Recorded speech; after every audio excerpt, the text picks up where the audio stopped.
Muy buenas tardes con todos. Somos alumnos de la Escuela de Formación Profesional de Ingeniería Civil de la Universidad Nacional San Cristóbal de Huamanga del curso de Caminos 2. En esta oportunidad tenemos la complacencia de compartir con ustedes el tema de metodologías de trazo, replanteo y control topográfico en obras viales.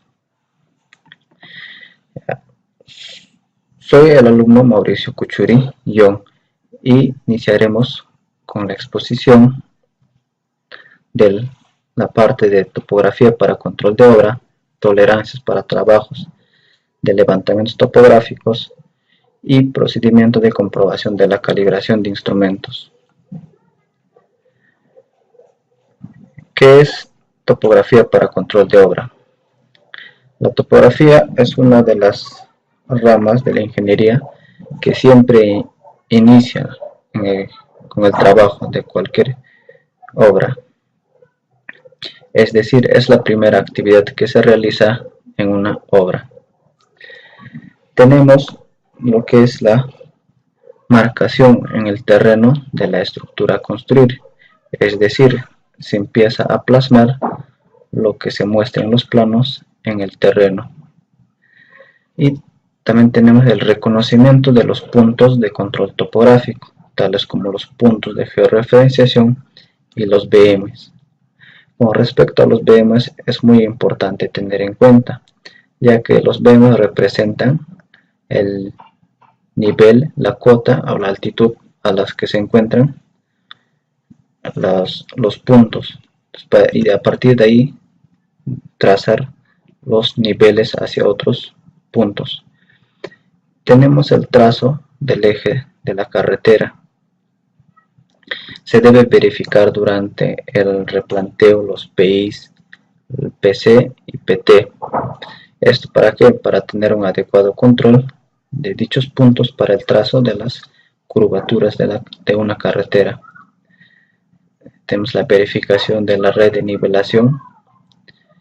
Ahí se debe verificar los niveles para el adecuado control y para llevar estos niveles hacia otros puntos de manera adecuada. Se debe verificar las poligonales abiertas que se muestran en los planos.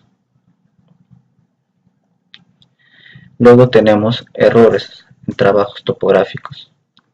Durante el trabajo en campo siempre se originan diferentes modalidades de errores, ya sea errores del equipo o por parte del operador. Tenemos lo que son los tipos de errores. Estos tenemos, por ejemplo, los errores groseros o equivocaciones. Se deben a la inexperiencia o irresponsabilidad del autor, el operador en este caso. Tenemos el error sistemático. Los errores sistemáticos son por parte del equipo, ya sean que estos vengan con algunas descalibraciones desde su fábrica o de donde el lugar lo estamos adquiriendo. Los errores accidentales también son errores que se originan durante el trabajo en campo. Entonces, ¿cuáles son las causas de los errores? Las causas son la indeterminación de los extremos de la magnitud, o sea, un malo medición de los valores, limitación de nuestros sentidos. Hace referencia a las limitaciones que puede tener el operador, es decir, ya sea por alguna enfermedad o alguna discapacidad con respecto a su vista, Entonces tiene mala lectura. Tenemos las imperfecciones o inadecuación de los instrumentos. Esto hace referencia a los equipos, que pueden estar descalibrados y nos va a presentar errores durante el trabajo. Condiciones psicofísicas. Son errores que se originan debido al cansancio, al estrés por parte del operador. Tenemos la imprecisión intrínseca. Son los malos cálculos que se podrían realizar. Es decir, al tomar algún valor y no considerar los decimales, nos originaría otro tipo de valor, y lo cual origina errores, ¿no? Que va a ir aumentando conforme se va desarrollando. Tenemos las tolerancias en trabajos topográficos. Todo trabajo topográfico presenta un rango, un margen de error, es decir, tiene unos valores, unos rangos sobre los cuales debe encontrarse dichos valores que se está obteniéndose. Por ejemplo, veamos acá en muros de contención, ¿no? Que se utilizan bastante en algunas partes de las carreteras, ¿no? Nos dice que la tolerancia en el plano horizontal debe ser de más o menos 20 milímetros. Esto significa que va a haber una desviación normal de 20, ¿no? También en el eje vertical de más o menos 10. Tenemos para otros tipos, ¿no? Las tolerancias en esta tabla. Ahora tenemos cuáles son los procedimientos que se debe seguir para una adecuada calibración del instrumento, para la comprobación. Lo primero que se debe realizar es una adecuada selección de los equipos topográficos, de acuerdo al tipo de trabajo que se va a realizar. Una vez obtenidos los equipos, se debe verificar, ¿no?, si está en óptimas condiciones. Como su mantenimiento, en qué condiciones se encuentran estos equipos. Después se debe tener el certificado que muestra que dichos equipos se encuentran adecuadamente calibrados, ¿no?, del lugar de donde se esté obteniéndose dichos equipos. Y ya luego, para antes de salir al campo, se debe verificar que los equipos estén bien calibrados y en óptimas condiciones para ser llevados al trabajo de campo.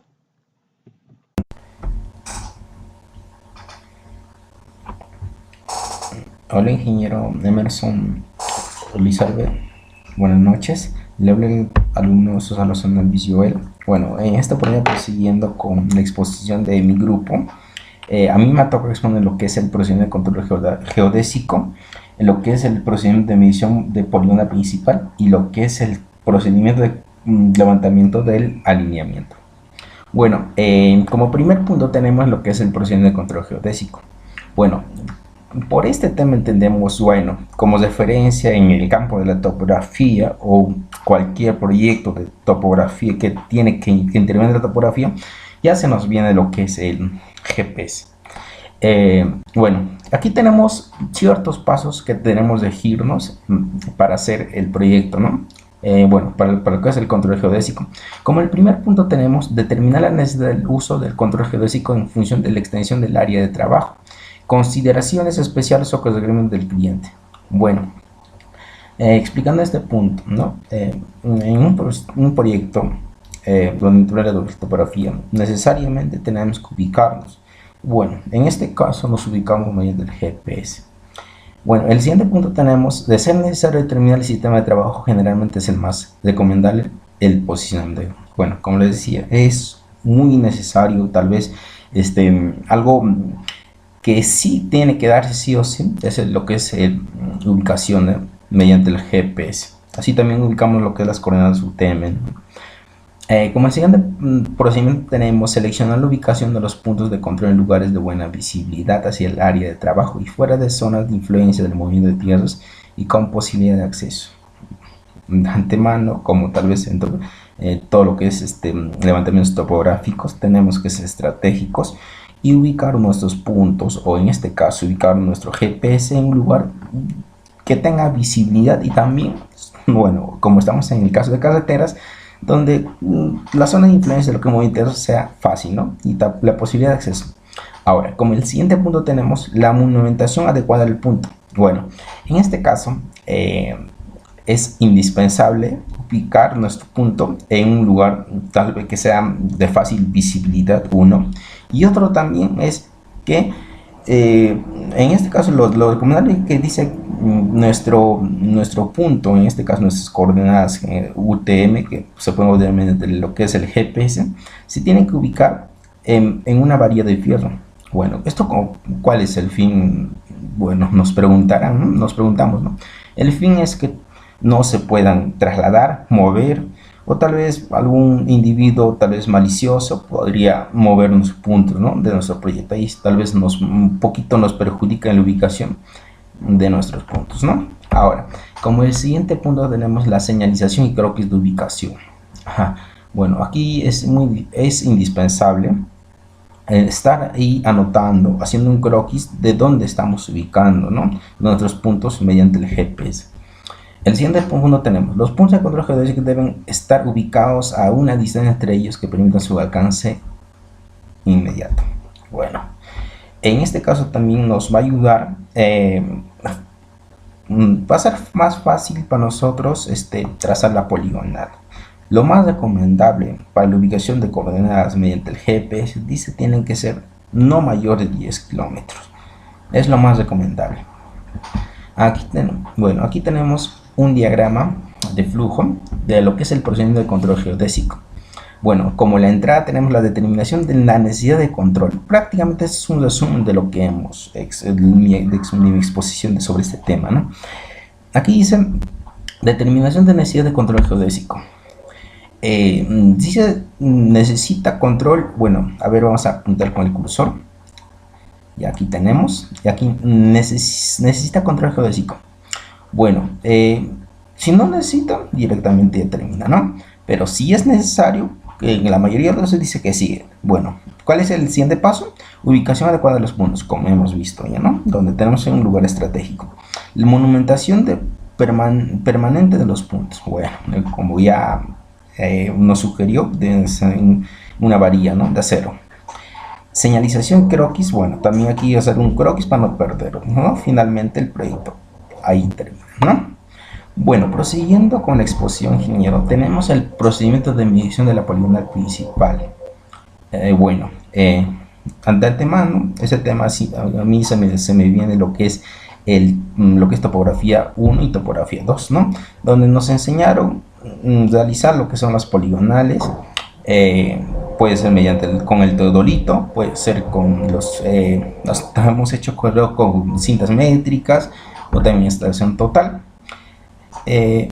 Bueno, ahora entiendo, con el correr de lo que es la universidad o los cursos, se entiende para qué es necesario, porque casi en todos los proyectos lo que se aplica lo que es un poligonal. Puede ser una poligonal abierta, una poligonal cerrada. Bueno, como adelantando, más adelante vamos a estar haciendo hojas de Excel para poder aplicar este tema, ¿no? Ahora, empezamos. Dice, como el primer paso tenemos, la poligonal de apoyo es el principal elemento de control de obra. Bueno, eso sí es obvio, ¿no? A partir de esos puntos pueden efectuarse los levantamientos de detalles requeridos y replantearse cualquier estructura de apoyo, como dije, de vías, como lo que nos interesa. Lo que es el poligonal, trazar la poligonal principal de un proyecto, es fundamental, porque para nosotros es nuestro guía. Gracias a ellos vamos a trazar detalles, ¿no? Aquí tenemos, por ejemplo, una poligonal, es una poligonal abierta, ¿no? El siguiente, ¿cuál es el siguiente procedimiento?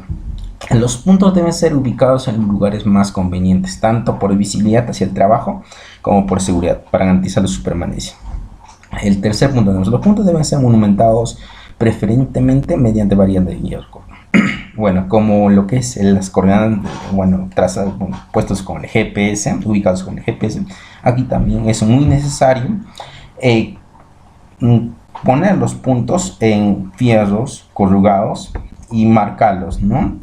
Y también, claro, también que tiene que ser de fácil acceso, como por ejemplo aquí tenemos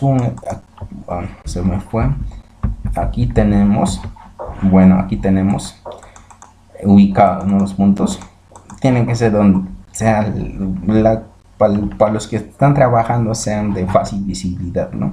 Y también lo más recomendable, como en la casa anterior, tienen que ser en fierros, ¿no? Ahora seguimos. Las poligonales de apoyo deben medirse en circuitos cerrados, tomándolos, bueno, en este caso nos indica que nuestros poligonales deben estar ahí, tienen que medirse de directo e invertido, ¿no? Lo que es como hablando con el teodolito, ¿no? Los ángulos tienen que medirse directamente y de manera invertida, los dos. Y también lo que es los promedios de los lados en las poligonales tienen que medirse dos veces, o también ida y vuelta, como se dice. ¿Con qué fin? Con el fin tal vez de encontrar el error y compensar. Si tenemos un error muy grande, lamentablemente tenemos que volver a empezar a medir. Por eso es muy necesario medir, si se habla de ángulos de manera directa y de manera invertida. O si hablamos en este caso de medida de lados, ida y vuelta. Ahora, y como el siguiente paso tenemos, deben medirse también los desniveles entre puntos, especialmente si los cálculos, bueno, en este caso es obvio que si hay algún desnivel no va a variar lo que es la medida, ¿no? Siempre es muy bueno, por ejemplo, los desniveles podrían medirse con el nivel de ingeniero, ¿no? El convenciente, las poligonales deben calcularse preferentemente haciendo uso de software existente para el efecto y comprobación de precio obtenida. Bueno, ingeniero, en esta oportunidad, al final tal vez de esta exposición, yo voy a mostrar dos hojas de cálculo que tengo y que vamos a aplicarlos, como este caso dice, ¿no? Tenemos que, mediante un software, puede ser hojas de cálculo, puede ser una calculadora, pero que tenemos que tener una precisión, ¿no? Ya, el siguiente punto tenemos, de no lograr la precisión específica deberás revisar toda la información y repetir. Bueno, como yo decía anteriormente, si tenemos un error muy grande que nos va a botar la hoja de cálculo, la calculadora, lamentablemente tenemos que revisar toda la información de lo que es los datos del campo. Bueno, si no solucionamos ahí o tenemos algún error que hemos cometido al tal vez manipular los instrumentos, que puede ser el teodolito, que puede ser en estación total, lamentablemente tenemos que volver al campo a medirlos, ¿no? Tal vez a realizar los procedimientos de medición. Se asignarán los valores de coordenadas a los puntos de los poligonales. Se efectuará un reporte de datos de la poligonal. Bueno, eso sí es obvio. Debe evitarse medir una poligonal con simple transporte de coordenadas en una estación total, pues esta es la causa de la mayoría de los errores que se cometen en los trabajos topográficos. Bueno, aquí es un punto muy interesante. Dice que tenemos que tratar de medir lo que es coordenada con la estación total, ¿no? El siguiente punto tenemos, se evitará en lo posible el uso de poligonales abiertas. Si no es posible cerrar una poligonal, debe extremarse el cuidado en su medición y puntos de comprobación. Bueno, en este caso muy necesario, casi indispensable también utilizar lo que es poligonales cerradas, ¿no? Con el fin también es más fácil de compensar y en la mayoría de los proyectos tampoco no es tan difícil. Bueno, en caso extremo se utiliza lo que es las poligonales abiertas. Por ejemplo, puede haber lugares inaccesibles. Ahí sí tal vez podemos utilizar una poligonal abierta, pero extremo, ¿no? Finalmente es importante recordar que la mejor referencia de un punto con sus coordenadas, pues estas permiten de poner dicho punto desde la poligonal con mucha facilidad y precisión. Bueno, prácticamente eso es el resumen de todo, porque en nuestra poligonal es muy importante porque para nosotros es nuestra base. A esos son los puntos precisos de la cual nosotros tenemos que trazar nuestros detalles. Más aún si es una carretera, ¿no? O una obra vial, pues lo que estamos tratando, ¿no? Aquí tenemos un diagrama de flujo. Bueno, como acceso tenemos, aquí vamos a marcar con cursor la ubicación. Es prácticamente el resumen de todo lo que he expuesto mediante un diagrama, ¿no? Ubicación adecuada de los puntos de poligonal principal. Bueno, ya hemos visto donde tenemos que, bueno, aquí también lo mismo, un número permanente. Se vuelve a repetir, ¿no? Es un poco a veces hostiga porque es lo mismo, ¿no? De que tenemos que ubicar bien nuestros puntos, que tenemos que poner en fierros corrugados, marcarlos, ¿no? Aquí tenemos levantamiento del poligonal, levantamiento de la poligonal, bueno, de antemano, ¿no? Nivelación de puntos, Aquí también, como le había comentado ya, ahora, cálculo de software. Aquí es esto. Si es aceptable, bien, sigo. Pero si no es aceptable o hay un gran error, bote un error tremendo en nuestra hoja de cálculo, lamentablemente tenemos que volver a realizar el levantamiento, ¿no? Aquí bueno, aquí tenemos que ver, determinar los errores y por qué nos rechaza los datos, ¿no? Y si no se soluciona inmediatamente, bueno, lamentablemente tenemos que volver a hacer el levantamiento hasta que nos acepte, o sea, que nuestro software o nuestra hoja de cálculo, en este caso, que nos expone, que nos voten el error mínimo, ¿no?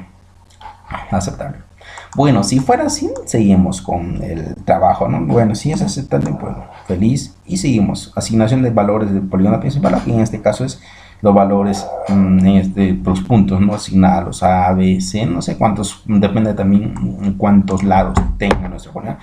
Cuántos lados tenga nuestro polígono, ¿no? Finalmente vamos a reportar los datos de la polígono. Ahí tenemos. Ahora, pasamos al siguiente tema. Lo que es procedimiento de levantamiento de alineamiento. En este tema, bueno, alineamiento de calidad, ya nos fundamos lo que es ya netamente lo que es la calidad, lo que es el alineamiento, lo que es ubicación de PC, PI y todo lo que tiene que ver con el alineamiento, ¿no? A ver, el primer paso, la polígono de trazo, conformada por los puntos de intersección de los alineamientos del eje de vía, deben enlazar a la polígono de apoyo para el cálculo de las coordenadas respectivas y el control de precisión mismo. Bueno, como han visto, todo se basa en la poligonal. Nuestros ejes de vía tienen que estar enlazados con lo que es la poligonal de apoyo. Ahora seguimos. La forma de establecer DPIs dependerá de la naturaleza del proyecto, pudiendo ser establecido directo. Bueno, aquí lo que es el procedimiento 2.2, 3 y 4 tratan de lo que son los PIs, que vienen a ser el punto de inflexión de lo que es el diseño geométrico de una carretera. Aquí tenemos el PI, ¿no? Ahí está, punto de inflexión se llama. Bueno, como en el punto 3.4 tenemos el PIs accesibles e inaccesibles. Los accesibles son los que tienen fácil acceso, ¿no? Accesibles. Lo que es inaccesibles es cuando no se pueden acceder. Por ejemplo, lamentablemente, nuestro PI se encuentra en un río, ¿no? Eso es inaccesible. Un barranco podría ser, una zona fangosa, podría ser tal vez un medio de arbustos. Esos son PIs inaccesibles, ¿no? Bueno, en este caso tenemos que tratar de solucionar esos, ¿no? Pero es nuestro país. Dice, una vez monumental los puntos se tomarán las medidas de referencia a puntos ubicados en las proximidades que permitan la ubicación futura de puntos durante el proceso de planteo de la construcción. Bueno, en este caso, como anteriormente, tenemos que ubicar nuestros puntos, nuestros PIs, ¿no? Bueno, si es accesible, es genial, ¿no? Dice, generar croquis y reporte de PIs y sus referencias. También, como el anterior, lo que es hemos hecho un croquis en lo que es control geodésico, también lo mismo, aquí tenemos que realizar un croquis y dónde están ubicados nuestros PIs y sus referencias, ¿no? En qué zonas, bueno, para que sea fácil también tratar de ubicarlos fácilmente, ¿no? El siguiente punto tenemos, los puntos deberán ser claramente señalizados para su futura ubicación, lo mismo, ¿no? Claramente ubicados, como hemos ya anteriormente visto. Es recomendable en un fierro para que no se pueda ser movido y también sea de fácil acceso, ¿no? De existir alineamiento mayor a 500 metros entre dos PIs consecutivos deberán puntos de paso en dichos alineamientos. Bueno, aquí sí tenemos, bueno, aquí trata de decir que si tenemos mayores de 500 metros tenemos que realizar puntos de paso, establecerlos en ese rango, ¿no? Si es mayor a 500 metros. El 7. De ser caso se genera croquis de por lo mismo, ¿no? Punto de paso y referencia. También tenemos que tener un croquis siempre en nuestro cuaderno de obra. Aquí tenemos finalmente lo que es un diagrama del procedimiento de levantamiento. Bueno, ¿cuáles son los pasos? Bueno, es un resumen, ¿no? Aquí vamos con el cursor. Como acceso no levantando el alineamiento, fácil. Ubicación del PI, que puede ser inaccesible, accesible, ¿no? Dice, ¿Es físicamente posible monumentar? Ya, también hemos visto cómo monumentar.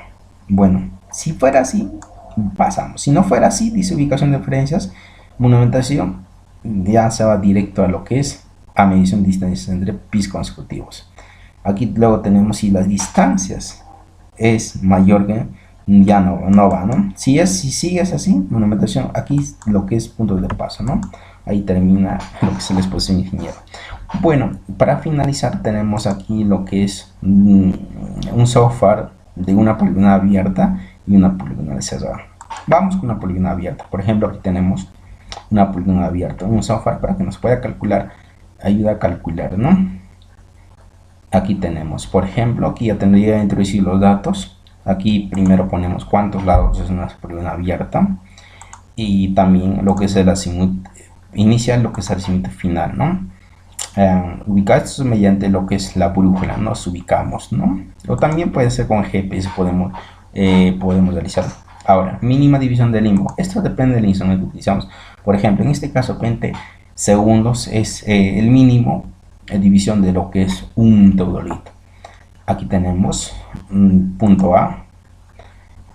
Aquí tenemos punto A, BC, de BC a cuando se mira 262, aquí tenemos todos ellos de respectivas azimut, aquí tenemos la compensación angular y aquí tenemos ya lo que son los ángulos compensados, ¿no?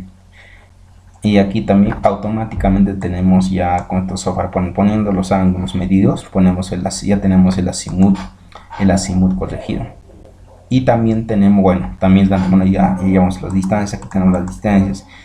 Y luego tenemos ya, hemos visto en lo que es topografía, las coordenadas parciales, que se hallan gracias a lo que es el azimut y lo que es la distancia, ¿no? Aquí ya tenemos las coordenadas parciales en X y Y de cada uno de los puntos de apoyo que tenemos.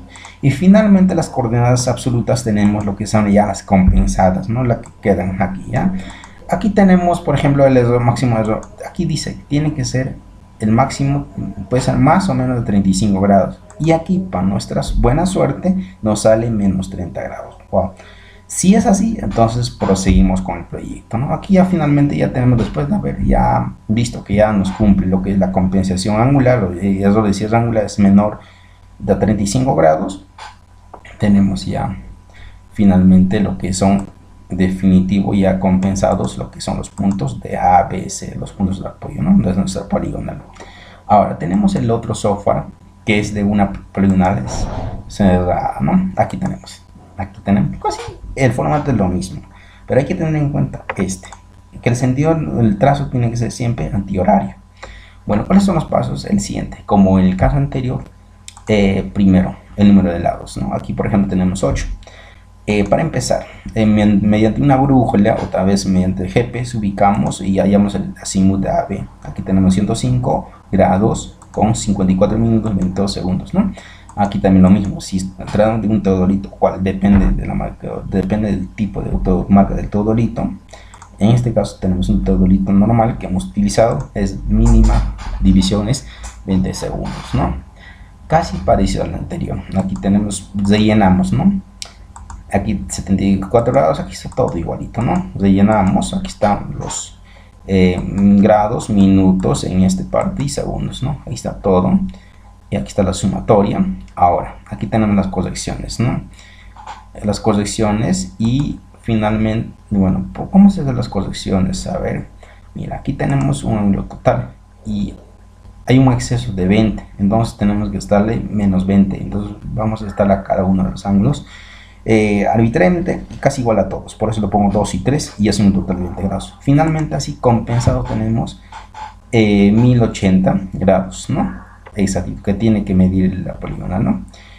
Aquí tenemos ya, después de haber sido compensados, aquí tenemos lo que son las azimuts.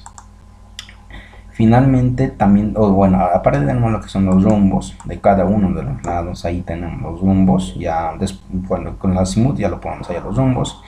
Y aquí también tenemos para calcular, ya tenemos más que nada lo que con facilidad automáticamente, ¿no? Aquí ya tenemos las distancias también, bueno, hecho, nosotros ya teníamos este dato, nos botaba el teodolito. Ahora aquí, bueno, como en el caso anterior, eso simplemente son, bueno, las compensaciones que tiene Gauss. Bueno, como en el caso anterior, aquí tenemos las coordenadas parciales y finalmente las coordenadas totales, ¿no? Lo que sería están compensadas. Aquí tenemos, dice, tiene que ser un error angular de 56. ¿Y cómo se llama? De esta manera se halla, ¿no? Y estamos dentro del rango y por eso proseguimos con el proyecto, como hemos visto. Y finalmente aquí tenemos ya lo que nos interesa, lo que son los puntos y su ubicación, ¿no? Aquí también automáticamente aquí el programa nos permite, de acuerdo a los lados que tengamos, el número de lados, aquí automáticamente se trazan, ¿no? Aquí tenemos ruta del área y aquí tenemos. Bueno, ingeniero, buenas noches. Un saludo cordial para usted. Y esto es todo por mí. Prosiguiendo con la exposición, hablaremos acerca de los levantamientos topográficos en rellenos. Bien, el relleno topográfico consiste en determinar puntos en el terreno dentro o fuera de una poligonal o red de apoyo, para con ello representar en un plano los detalles artificiales y naturales de la superficie en estudio. Existen dos tipos de detalles, artificiales y naturales. Artificiales, que son estructuras hechas por las manos del hombre, tales como carreteras, caminos, edificaciones, puentes, postes, buzones, alcantarillas, etc. Naturales, que vienen a ser las estructuras generadas por la evolución geológica de la corteza terrestre, tales como los ríos, cerros, quebradas, etc. El método más usado para tal efecto es el método de radiación, dado que hay que determinar alrededor de cada vértice de la poligonal todos los puntos notables que definan los detalles del terreno. Los errores que existan en la posición de los puntos de la red de apoyo se reflejan en los detalles. Por tal razón es recomendable verificar y ajustar la poligonal, así como el circuito altimétrico antes de iniciar el relleno topográfico. La representación del terreno en papel se debe hacer lo más detalladamente posible, pero considerando que la precisión empleada en el método usado en campo no es demasiado error. Bien, para ello se ha tomado algunas consideraciones para poder hacer un buen levantamiento de un relleno. Dichas consideraciones detallaremos a continuación, ¿no? 1.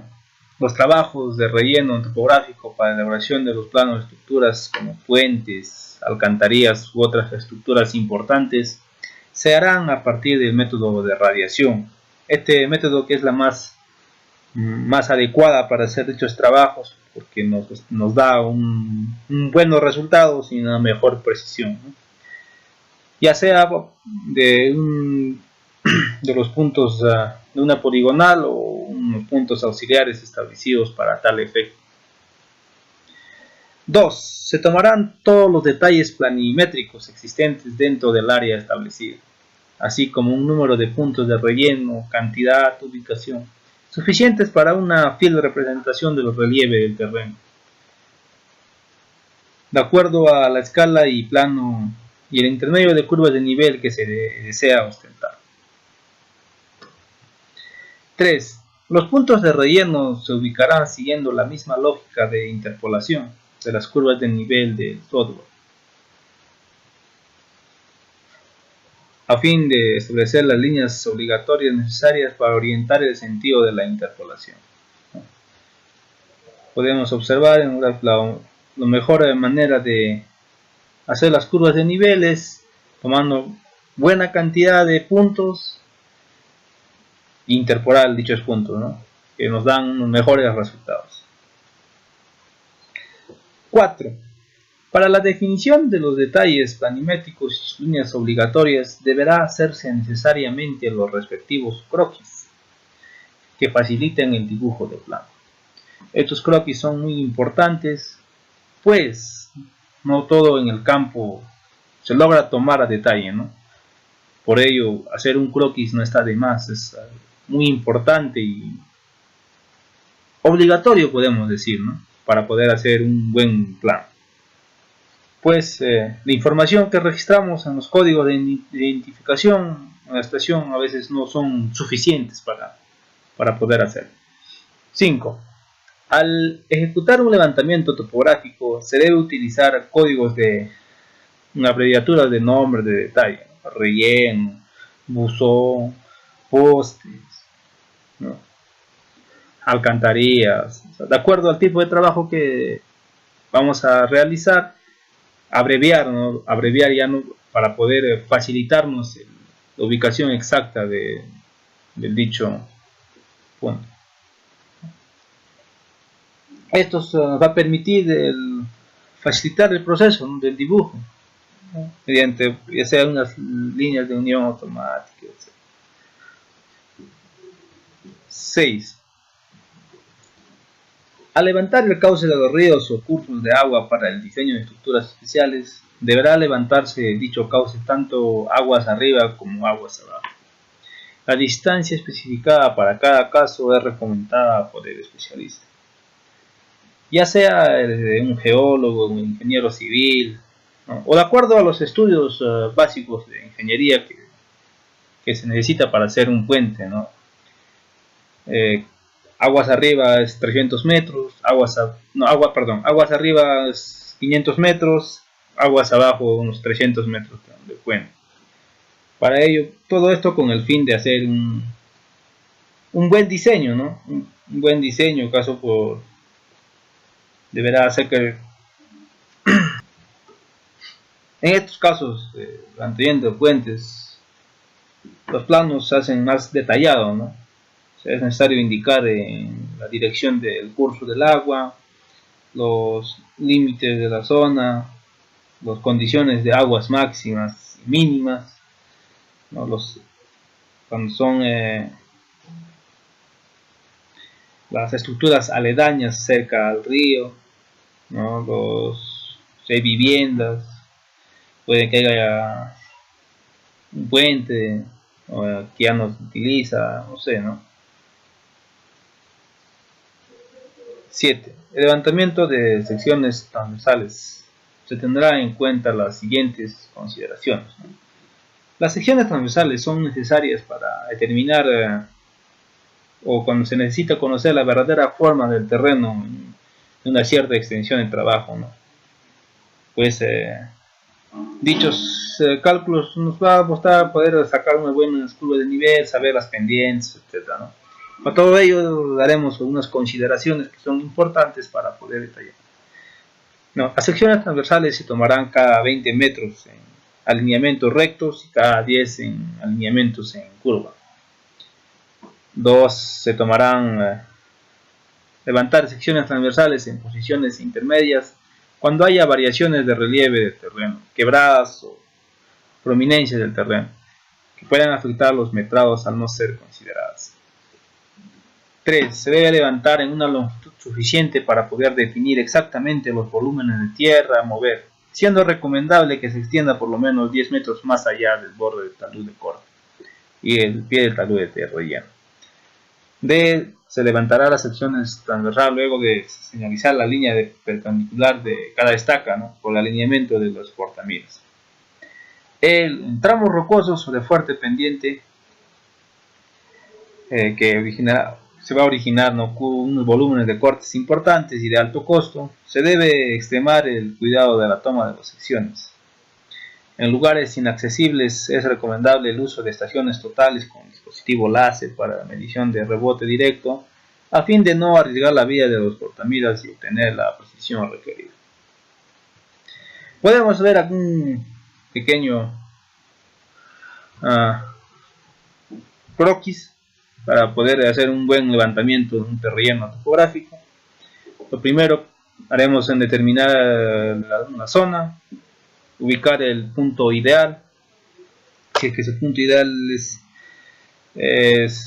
nos proporciona un buen lugar, proseguimos con el trabajo. Si no, buscamos un punto auxiliar, un dato auxiliar. Levantamos los puntos de relleno con el código establecido. Hacemos los levantamientos transversales cada 20 en línea recta, cada 10 en curva. Y para hacer en lugares inaccesibles, usar el equipo adecuado para salvaguardar la vida del prismero. Procesamos el dato y comprobamos si es que es aceptable, damos un buen visto bueno a la base de datos, y si no, compensaremos errores. 6. Procedimiento de levantamiento en zonas urbanas. El levantamiento topográfico en zonas urbanas requiere de mayor minuciosidad debido a la cantidad de detalles que se debe definir, como pistas, veredas, arneles, buzones de desagüe, teléfono, postes de instalaciones eléctricas, de telefonía, ¿no? Muchos otros detalles que sea necesario referir, ¿no? 2. Levantamiento en calles deberá comprender una cuadra a la derecha y a la izquierda y mostrar todos los detalles que se pueden significar o que pueden encontrar en dicho lugar, ¿no? 3. Es importante la exactitud y la posición y nivel de cada elemento levantado para poder posibilitar un correcto empalme de las estructuras que se van a proyectar a futuro, ¿no? Los buzones deberán indicar la cota de tapa, de diseño y de rasante, y de ser posible la cota de fondo, que es un poquito difícil, ¿no? Pero va a depender en función del tipo de proyecto que se va a realizar. 5. Todo levantamiento en zona urbana requiere de un croquis detallado para facilitar el trabajo de dibujo y así evitar errores de interpretación en la información, ¿no? 6. Las pistas y veredas deben estar claramente definidas en posiciones y en niveles. 7. Todo detalle que constituya interferencia en el proyecto a realizar debe ser incluido en el plano, dándose la mayor información posible sobre el mismo. 8. Los planos se dibujarán a escala más conveniente de acuerdo a los detalles contenidos en el mismo. Generalmente la escala que se representa es 1:500, pero todo va a depender del tipo de trabajo que se quiere realizar, ¿no? Y no olvidar que cuanto más detalles se hace, se toma más puntos, es mejor el levantamiento, va a salir mucho más detallado, nuestro plano va a salir mejor, pues vamos a tener la información requerida, ¿no?, para cualquier tipo de proyecto. Bien, también tenemos un pequeño croquis, tenemos ahí la determinación de la zona de trabajo, luego vamos a visualizar desde un punto poligonal de apoyo, si es que buscamos un punto auxiliar, si no proseguimos con el estacionamiento en el punto de la poligonal, levantamos los puntos de relleno con los códigos establecidos, aunque en este caso es mucho más detallado porque van a tener más detalle, ¿no?, muchísimas cosas más que detallar. Ya, nunca olvidarnos del croquis de los detalles, siempre hacer los croquis de detalles, hacer los bocacalles, ¿no?, la derecha e izquierda, las instalaciones eléctricas, sanitarias, comunicaciones, los mobiliarios de urbanos, veredas, escaleras, buzones, medidores, etc. Cada uno siempre van de la mano con los croquis de detalle, ¿no? Luego hacemos el procesamiento de datos y la modelación in situ, ¿no?, para poder la comprobación. Bien, proseguimos con la exposición. Daremos acerca de la nivelación de los BMs, ¿no?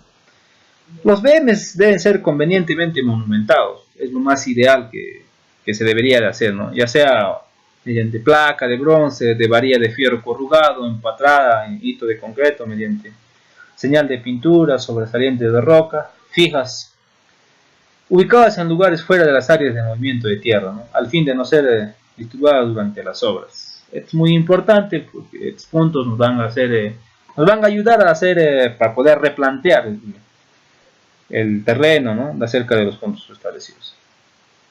Por eso es lo más recomendable, como dicen, ¿no?, roca fija, ubicados fuera de lugares fuera del área, o en todo caso hacer los monumentados correspondientes. 2. Serán señalizados a fin de ser fácilmente ubicables y referidos generalmente.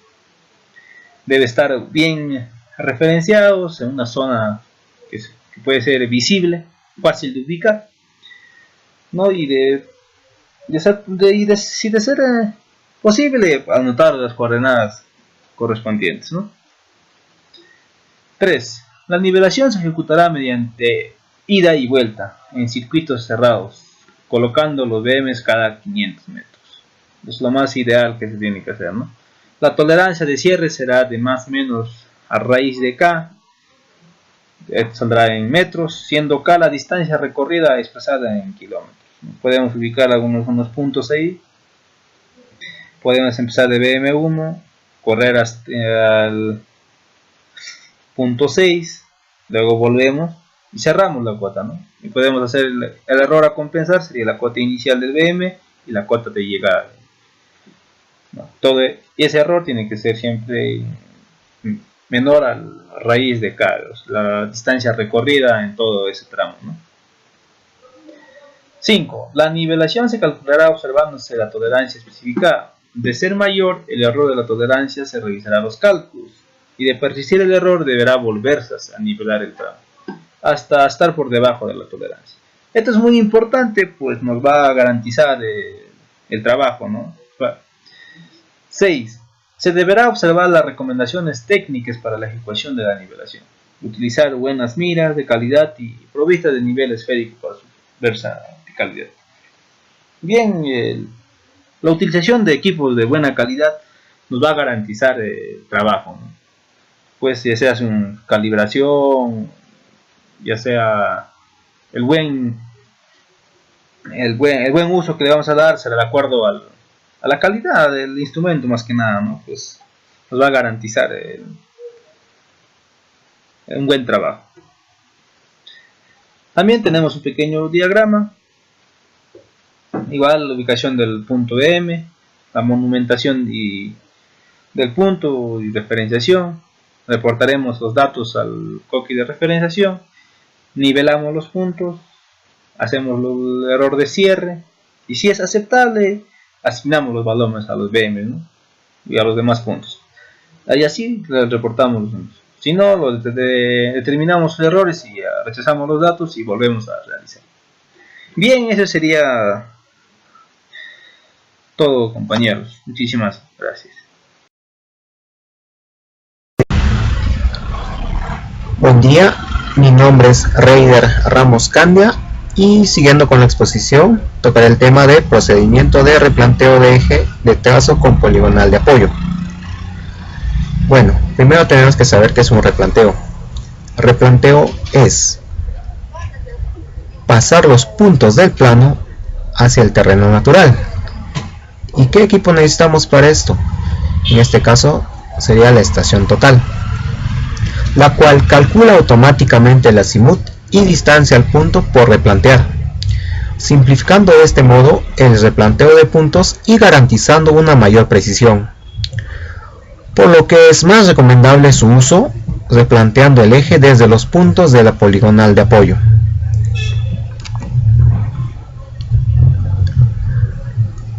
En esta imagen observamos cómo tenemos un eje vial trabajado en gabinete con un software, en este caso el AutoCAD Civil 3D.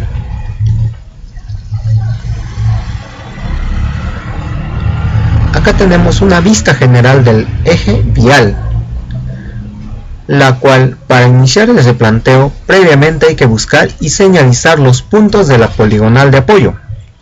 Aquella poligonal de apoyo ya lo hemos trazado al iniciar la obtención de puntos, la cual nos ayudará para el replanteo de nuestro eje vial.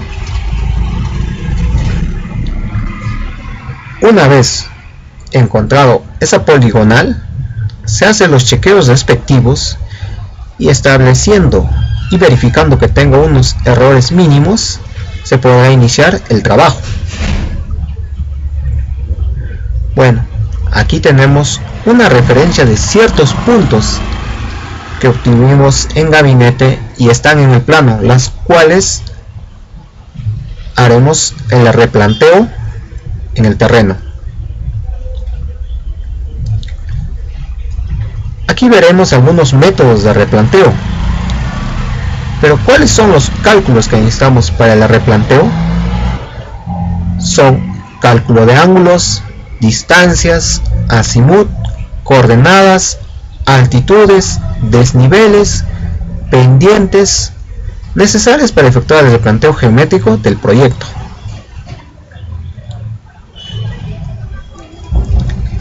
Uno de los métodos es el método abscisa y ordenada respecto de una base. ¿En qué consiste este método? Trabajaremos con los ejes X y Y, lo cual desde un extremo del punto X trazaremos sobre el eje de las X mediante una escuadra una recta, para luego estacionando el equipo sobre cada punto en cada abscisa se marca con una escuadra y se replantea la ordenada correspondiente a cada punto. Como vemos en el gráfico, se ha trazado una línea en el eje de las X y se ha replanteado los puntos en el eje de las X, de las Y. Otro método, tenemos el método polar desde un vértice. Este método consiste en estacionarse sobre un vértice de una base de replanteo de la red de apoyo.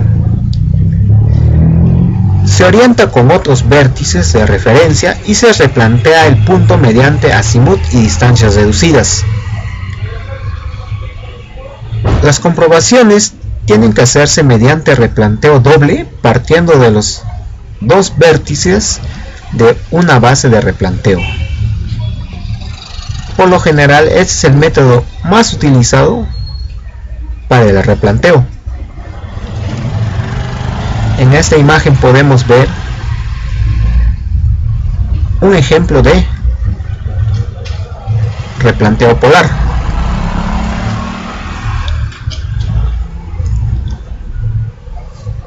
En esta otra imagen también podemos ver un replanteo desde puntos, desde un vértice.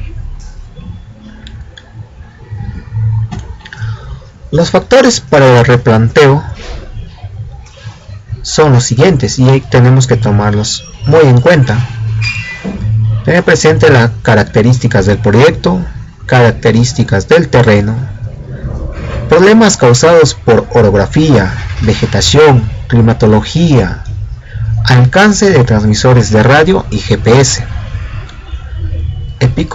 equipos topográficos, personal, medios auxiliares, precisión de cada tipo de trabajo. También hay que tener en cuenta y saber diferentes métodos, pues con uno solo no basta, porque podemos encontrar dificultades como son la visibilidad, falta o fallo del instrumento, para poder utilizar métodos adecuados, con métodos más precisos y rápidos. Acá vemos una imagen de un replanteo con estación total en un terreno plano, la cual será más fácil de hacer porque no tendrá mucha dificultad. Acá vemos el eje vial que anteriormente vimos rodeado de puntos, en este caso de GPS. Acá tenemos un equipo GPS que es equipo de nivel diferencial, la cual con la ayuda de este equipo obtendremos mayor precisión de los puntos a replantear. Procedimiento de control de explanaciones. ¿En qué consiste este tema?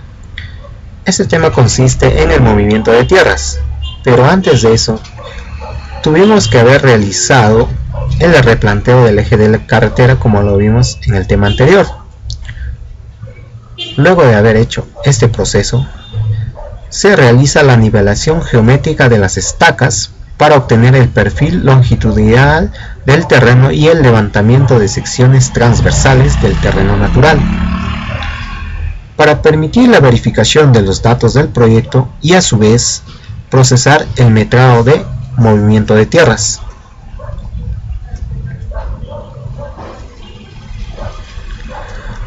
La función de las características de la sección transversal corresponden a la estaca que se está trabajando.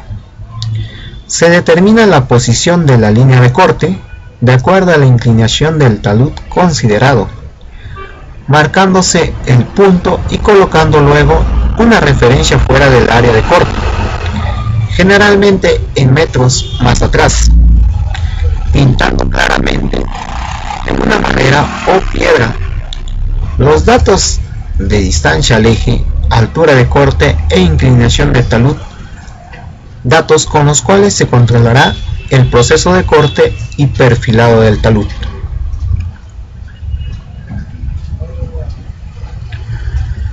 Una vez colocadas las referencias, se procede al rayado de la línea de corte usando yeso o cal. Como pueden ver en la imagen, se ha trazado una línea con yeso para hacer referencia al maquinista, formando una línea que servirá de guía al operador de la máquina con la que se ejecute la excavación. Para la marcación del pie de talud de relleno se procede en forma similar.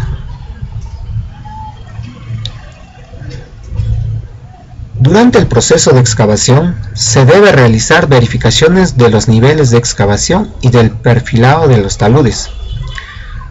Para el perfilado es recomendable el empleo de escuadras de madera de tamaño conveniente y cuya hipotenusa tenga la inclinación de talud. Como podemos ver en la imagen, se está haciendo un control de talud de corte con una escuadra, la cual tiene la inclinación del talud. Antes de llegar a los niveles finales de excavación, se colocará plantillas que permitan realizar el corte con seguridad, evitando se produzca sobre excavaciones.